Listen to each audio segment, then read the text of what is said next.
In ancient Egypt, death was not the end. It was a transformation. The soul left the body not to disappear, but to begin its greatest journey, a crossing into the unknown, guided only by truth. Before the soul lay a gateway unlike any on earth, glowing with divine energy, separating the world of men from the realm of gods. It stood as a sacred passage into the afterlife, where no lie could survive.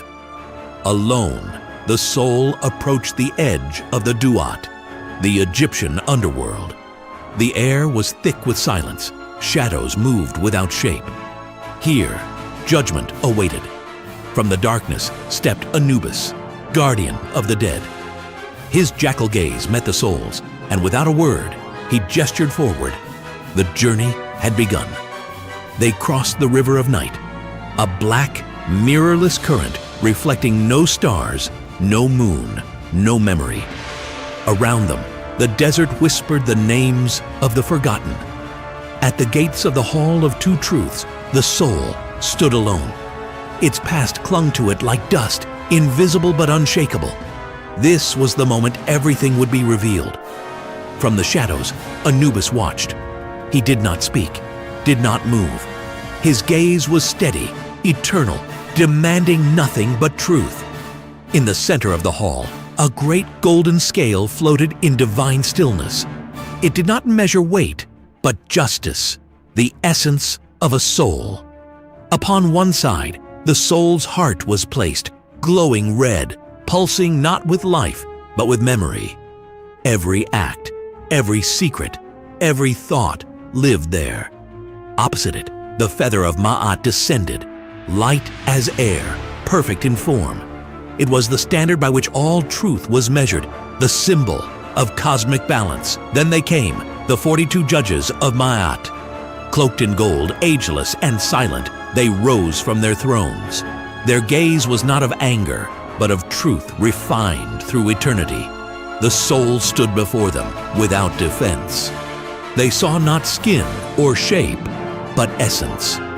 No voice was needed. Each question echoed through thought and memory. "Have you lied in shadow?" asked one, his eyes glowing with knowledge of the soul's silence. "Have you taken what was not yours?" asked another, weighing intent as much as action. "Have you harmed the innocent when you had the power to protect?" asked a third, unmoved by excuses or regret. The soul trembled, not in fear, but in recognition. It could not run nor reshape the past. It could only answer through presence, through what it had become. If guilt stained the heart, it would weigh it down. The balance would not lie. Slowly, silently, the scale would tip toward condemnation. The hall darkened as the weight shifted. The air thickened, and the judges said nothing. They had seen this before. Justice did not need spectacle. Beside the scale crouched Ammit, the devourer, her body monstrous, her eyes fixed, her hunger ancient. She did not blink. She did not move. She simply waited. Part crocodile, part lion, part hippopotamus. Ammit was the end for those who failed. No flame, no punishment, just silence and forgetting. The soul erased forever. But if the heart was light, if the soul had walked in truth, acted with compassion, and chosen justice when no one watched, the scale would hold. Still, balanced, a faint glow would rise around the scale. It was not brightness, but serenity, a cosmic stillness that announced no danger, only grace. And then Osiris would rise, from his emerald throne, robed in eternity, crowned with silence. The Lord of the underworld needed no guards, no weapons. His gaze alone brought order. He stepped forward slowly, his presence calm, yet overwhelming. He had judged thousands, yet each soul was seen as if it were the first. He raised no hand, offered no scroll. He simply stood, an anchor between worlds. And then, in a voice soft as wind but heavy as stone, he spoke. Then, Osiris would utter the word every soul longed to hear. One simple command that echoed through the bones of the universe. Enter. But in that single syllable lived an eternity of meaning. That the trial had ended. That the truth had been enough.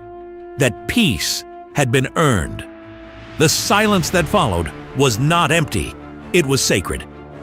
Beyond the gates, the soul stepped into the field of reeds. A paradise untouched by time, shaped not by desire, but by balance. The wind was soft, the sky eternal, and the soul felt whole. There was no hunger, no pain, no fear. Every joy that once was returned, not as memory, but as presence.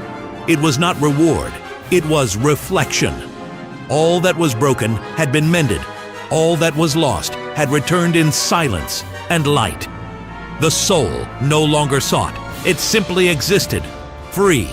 It wandered through golden fields, walked beside still waters, and rested beneath trees older than time.